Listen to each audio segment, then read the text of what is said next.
Hello everyone, welcome to new video. आज के इस वीडियो में आप चैनल को माध्य माध्यिका बहुलक और परिसर निकालना सीखेंगे।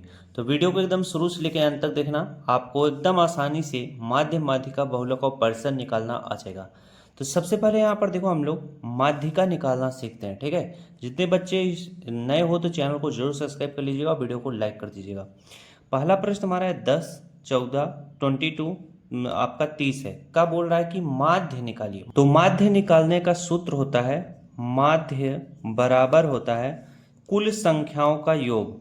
कुल कुल ये का है, कुल संख्याओं का योग, संख्याओं का योग, कुल संख्याओं का योग बटे बटे कुल संख्या।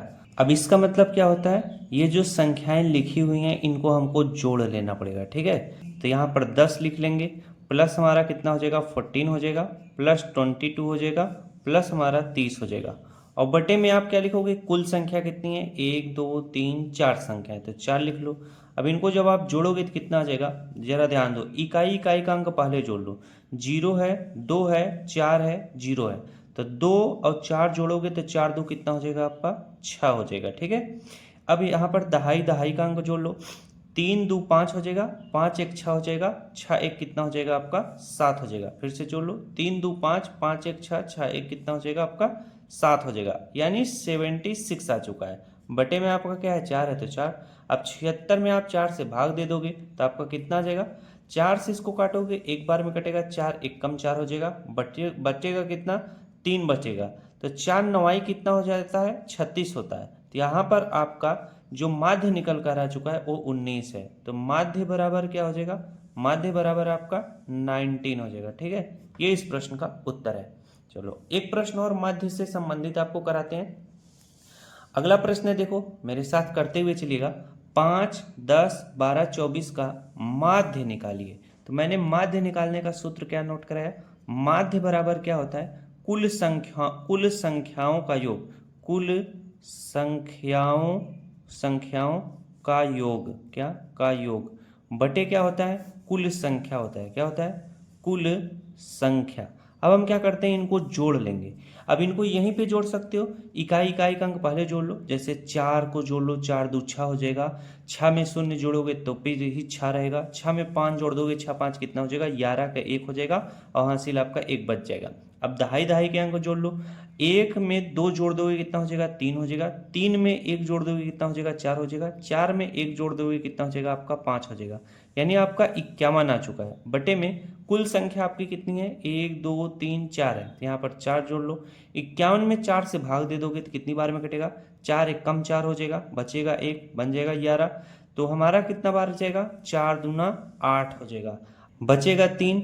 अब यहाँ पर दशमलव बढ़ाकर 0 उतार लोगे तो बन जाएगा 30। तो 4 सत्ते कितना हो जाएगा आपका 28 हो जाएगा, बचेगा 2, बन जाएगा 20। 4 पंचे कितना हो जाएगा आपका 20 हो जाएगा, यानी 51 में आप 4 से भाग दोगे तो आपका कितना आएगा 12.75 आएगा, 12.75।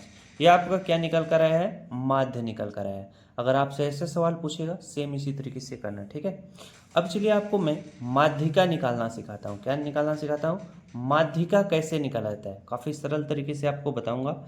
18 12 25 10 5 का माध्यिका निकालिए। अब इसको सबसे पहले ऐसे प्रश्नों को क्या किया जाता है, अरेंज किया जाता है। कैसे अरेंज किया जाता है, जो सबसे छोटी संख्या है उसको पहले लिखा जाता है। 5 है सबसे छोटी संख्या है तो 5 लिखोगे। फिर इसके बाद आपकी इससे छोटी संख्या, इससे बड़ी संख्या क्या है 10 है तो 10 लिखोगे। फिर इससे बड़ी संख्या आपका 12 है तो 12 लिखोगे। फिर 12 से बड़ी क्या है 18 तो 18 लिखोगे। फिर इसके बाद क्या है 25 है तो 25 लिखोगे। अब इनको देखो, मैंने पूरी संख्या लिख पाया हूँ कि नहीं, इसको कैसे चेक करोगे, 1 2 3 4 5, 1 2 3 4 5, 5 ये भी है 5 ये भी है, तो यानी हमने से लिखा है। अब माध्यिका ऐसे निकाला जाता है, देखो इसमें क्या होता है, जैसे इधर से एक संख्या लो, इधर से एक संख्या लो। ठीक है, अब इधर से एक संख्या लो, इधर से एक संख्या लो, बच क्या रहा है बीच में 12 बच रहा है, तो यही 12 क्या हो जाएगा माध्यिका हो जाएगी। क्या हो जाएगी माध्यिका। माध्यिका का मतलब क्या होता है, बीच की संख्या। ठीक है, तो बीच की संख्या क्या है 12 है। इस तरीके से इसको निकाला जाता है। इसको एक सूत्र की सहायता से भी निकाला जाता है। जैसे देखो उस सूत्र का नाम है n+1/2th टर्म। क्या 2th टर्म, जब संख्याएं 8 रहती हैं जैसे विषम संख्या, जैसे 1 2 3 4 5 इनको काउंट किए तो विषम संख्या गया, तो विषम संख्या के लिए ये सूत्र लगता है।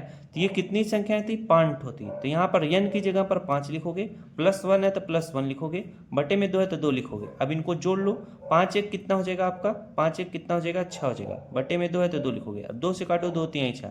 ये जो 3 आया हुआ है, ये जो 3 आया हुआ है, इसको आपको गिनना पड़ेगा। इसको गिनोगे कहाँ, जो आप अरेंज करके संख्या लिखे हो। तो यहाँ पर 3 है तो 1 2 3, तीसरे नंबर पे क्या आ रहा है, 12। तो यही 12 आपकी क्या हो जाएगी, माध्यिका हो जाएगी। ये निकालने का सूत्र है, ठीक है। चलो अगला प्रश्न करते हैं। अब इस प्रश्न को देखो कैसे लगाते हैं। बोल रहा है कि 5 15 10 6 का माध्यिका निकालिए। तो सबसे पहले इसको हम क्या करेंगे, छोटी संख्या लिखेंगे।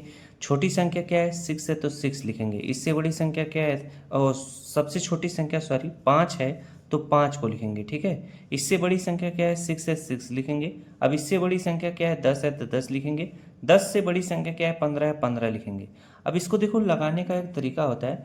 जैसे यहाँ पर एक संख्या इधर से लो, एक संख्या इधर से लो। अगर इधर से भी एक संख्या ले लोगे, इधर से भी एक संख्या लोगे, तो बीच में कोई भी संख्या नहीं बचेगा। जब ऐसा कंडीशन आएगा तो इन दोनों को आप क्या करोगे, जोड़ लोगे। क्या करोगे, जोड़ लोगे। 10 और 6 को जोड़ोगे कितना आएगा, 16 आएगा। अब 16 को 2 से भाग दे दो, 2 अट्ठे कितना हो जाएगा, 16। यही 8 इसका क्या हो जाएगा, आपका माध्यिका हो जाएगी। क्या हो जाएगी, माध्यिका हो जाएगी। लेकिन इसको फार्मूले और सूत्र की सहायता से कैसे लगाया जाएगा, अगर आप क्लास में पढ़ते हो, जैसे 9th में पढ़ते हो, 10th में पढ़ते हो, तो कैसे लगाओगे। इसका लगाने का सूत्र होता है जैसे n/2th। अगर ये संख्या 1 2 3 4 काउंट करने पे क्या आती है आपकी, क्या आती है, सम संख्या आती है। तो सम संख्या के लिए सूत्र लगता है इस प्रकार, n/2th टर्म प्लस होता है n/2 प्लस 1th टर्म। ये सूत्र याद रखना। और बटे में क्या होता है, 2 होता है। अब देखो n आपका कितना है, 4 है। 1 2 3 4, ये कितनी है, 4 है। तो यहाँ पर 4 इस तरीके से लिखोगे, बटे में 2 है तो 2 लिखोगे। ये टर्म है। अब यहाँ पर प्लस का चिन्ह बनाओ। अब यहाँ पर n/2 है तो n की जगह पर क्या लिखोगे, 4, बटे में 2 है तो 2 लिखोगे। इसके बाद प्लस क्या है, 1th टर्म है, ठीक है। अब बटे में क्या है, 2 है तो यहाँ पर 2 लिखो। अब इसको हम सॉल्व करते हैं अच्छे से। अब इसको जब सॉल्व करोगे, 2 1 के 2, 2 दूना 4, यहाँ पर क्या आ गया, 2th टर्म आ गया। क्या, 2th टर्म प्लस इसको जब सॉल्व करोगे, 2 दूना 4, अब 2 में 1 जोड़ दो कितना हो जाएगा, तीसरा आपका टर्म हो जाएगा, ठीक है। बटे में आपका क्या है, 2 है तो 2 लिखोगे।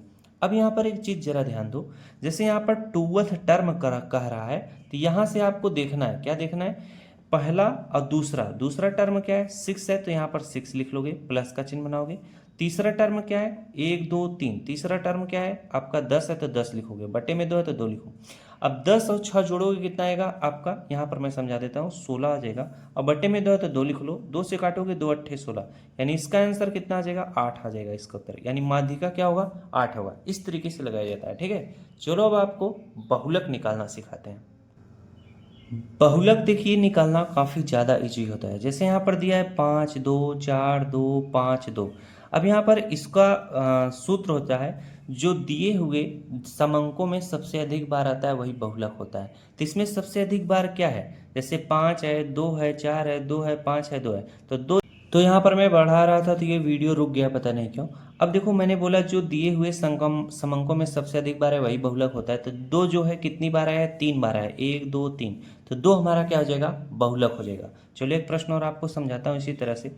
जैसे यहाँ पर 10 लिख दूँ, 12 लिख दूँ, 20 लिख दूँ, 10 लिख दूँ, 18 लिख दूँ, 10 लिख दूँ। इसमें पूछा जाए बहुलक क्या होगा, तो 10 जो है 1 2 3 बार आया है। अब यहाँ पर 10 क्या हो जाएगा आपका, बहुलक हो जाएगा। क्या हो जाएगा, बहुलक।